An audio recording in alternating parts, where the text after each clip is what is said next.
I did a comment, or rather, I made a comment on Lazarus' channel regarding when my youngest son essentially tended to self-delete due to an issue with his girlfriend. He's in middle school. And the importance of having such a relationship with, ideally, in my case, his father, or in other cases, an older brother that the man can trust, the boy can trust, a father figure, whatever the case may be. Now, this goes for men as well.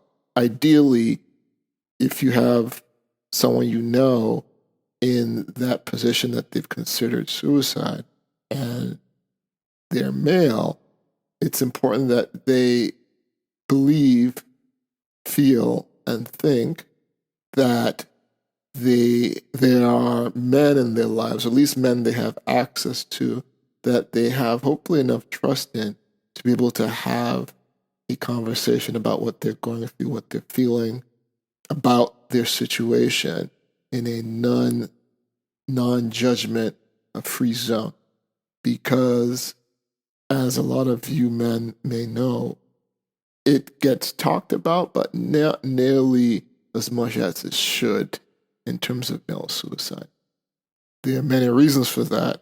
One of the largest ones is essentially men are seen, and in a lot of cases, biology by design kind of supports this, that they are, compared to females, the more disposable of the sex. It's been discussed in other channels by other content creators. Very simply put, the ovum, egg, it's more scarcity for that versus sperm, and therefore the egg is more valuable. To test this out in the real world, the amount of money you will get for, if you're a woman, from donating sperm. Now, back from the tangent. This particular situation with my son is that he was seeing this young woman, and seeing, I put air quotes, because we are talking about middle school, but that's not to trivialize it, right? That is the important part too, because it'd be very easy as an adult, particularly, the women in the family almost scoffed at the notion that he was going to consider and made an attempt to delete himself over a girl. Like, they thought it was funny, and I pretty much stepped in and said, the reason you all women think it's amusing because you're women and you don't really understand, quite frankly, what men have to do now and historically to obtain access to women. You have no clue, nor should you, because you're not men. At the same time, because of what I talked about previously, the inherent perception of disposability akin to men, you're thinking, well, of course, it's ha ha ha. We see men as essentially less valuable. Well, me men don't see ourselves like that. But in any case, I admonished them and said, regardless of how you may feel about this young man's relationship and its circumstances, the fact that he was bawling his eyes out and had the wherewithal to share what he was going through necessitates taking it seriously. And so they kind of agreed half-heartedly. And I said I would talk to him.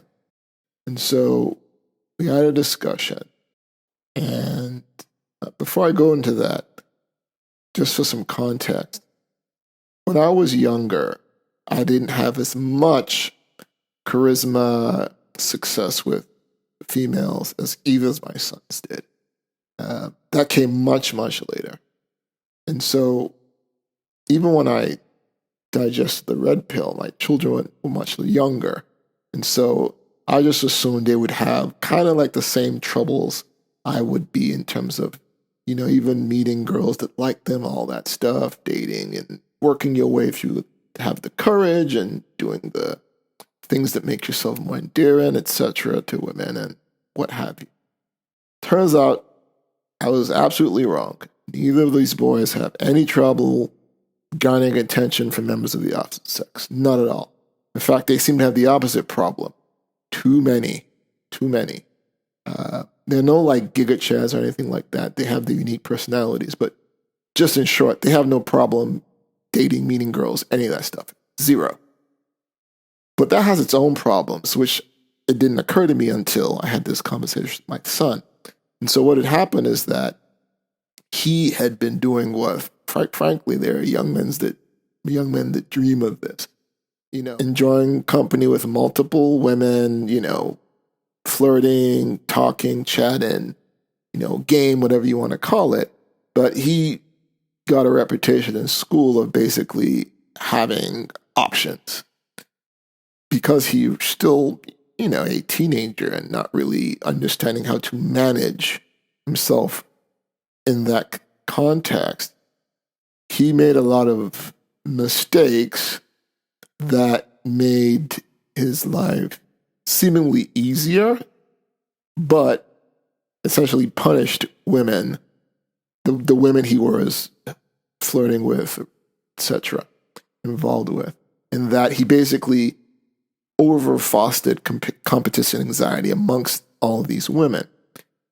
And it came to bite him because his main, quote-unquote, girl, who, actually turned out to be a pretty nice young lady, became a wedge between the seemingly higher status girls that wanted exclusively his attention. And long story short, these other girls conspired to essentially torpedo his relationship with his girlfriend. And he basically ended up having none access to any of them. Now, ordinarily he wouldn't care, but the young woman he really cared about, she just basically said, look, I've heard about what you're doing. Here's some text kind of stuff you've been doing. I'm really not about that. I've given you enough, chances, and, we're done. And so he took that hard. Part of the reason he did is that he's never really encountered intersexual failure, to my knowledge. Like, never. It's effortless for him. It comes naturally. And it's an awe to even watch it. I have seen it firsthand where he walked into a McDonald's, started chatting up two students, like of his classmates, like it was nothing.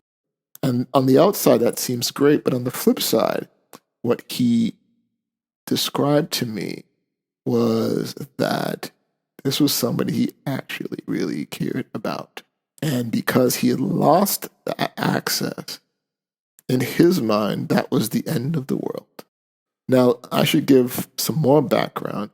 His birth mother, his baby mother, passed away when he was younger. And so that, to me, amplified that male mother need as well. It just was a perfect storm. And because he has some other issues that he still is working through, this kind of compounded thing, I'm glad that we have the kind of relationship that he could actually come to me, because he spent a lot of time wearing a mask, a social mask, to compensate for those anxieties that we've all had, I think, as adolescents in middle school and high school. I know very, very few men, maybe the top 5% of guys that I went to middle school or high school with, that they're like, what are you talking about? Life is perfect. But in his case, he was experiencing this perfect storm. So we sat down and talked about it, and, with a space of no judgment. And I kind of got to the bottom of it and kind of advised him to understand that this one individual, as nice as she may be, isn't the end-all, be-all. There are other females that you know now, or that you could know. And it wasn't to dismiss his affection, but just to help him understand the myth of the one. She very well could decide, okay, you're never coming back into my life again. And that would be okay if you chose to pursue other relationships. In fact, it would be healthy to pursue other relationships, even platonic. The idea being there is no one, right? And you should not stake all of your everything on the myth of the one, because what happens is that myth disappears and then you're in a lot of trouble, which is where we were. So I explained to him that there's nothing stopping him from either trying to reconcile, if it's feasible, even at a platonic level, having different relationships with other individuals he may meet in the future. Or who's not to say that 10 years pass, you both make a certain path in life, you meet again, and you decide maybe to have a relationship or just a friendship. But the idea is anything can happen depending on where life takes you. And I could see the lights go on in his mind and his eyes that like, okay, this isn't an absolute, right? This isn't an absolute. And so we talked about the importance of understanding male nature, female nature, and the differences. At a high level, I didn't want to go down the rabbit hole just yet, but I wanted him to understand even when you're the popular guy, you still have to be aware of female nature, even as early as now in your life. I mean, I could tell you guys the stuff I have seen firsthand young women in middle school do, and believe me, if you had pearls, you'd clutch them. I mean, it's just heady stuff that frankly did not exist when I was in middle school because social media did not exist. It's actually tougher, I think, for my sons now than it was for me because with social media, it's unhinged. The number of access of information for men and women, it's just unhinged. The way females are excellent, particularly in the middle school stage, of weaponizing social media to their benefit and against. A lot of you men already know what I'm talking about. The difference is it never occurred to me it would be happening at the middle school level, right? At the high school level. And so that was really a wake-up call for me. And part of why I'm actually restarting this channel because I just assumed that the work was already done, right? And I figured, well, I'm a good enough father, show by example and, my children will get it. But again, it didn't turn out that way. They're totally different from myself. They have the abundance problem, but they still need to know how to manage it. They still need to know how to manage it. And so we had a good conversation and he was able to put things in perspective, which I'm so happy about because having already lost my youngest daughter, I didn't want to have to deal with that twice in a lifetime. And so we'll close up by saying this is just an example of my particular slice of life, but you will have young men out there who, depending on where they are in life, what age, what level of maturity, will come into a situation where they will want to delete because of a woman or a young woman. And it's important that they have someone to talk to that they trust. And that person doesn't have to be their father. That person might be you if you're a man out there with experience who knows a bit about the world. They might come to you. And if they do, it's usually because they see in you some measure of safety and trust that they can come to you.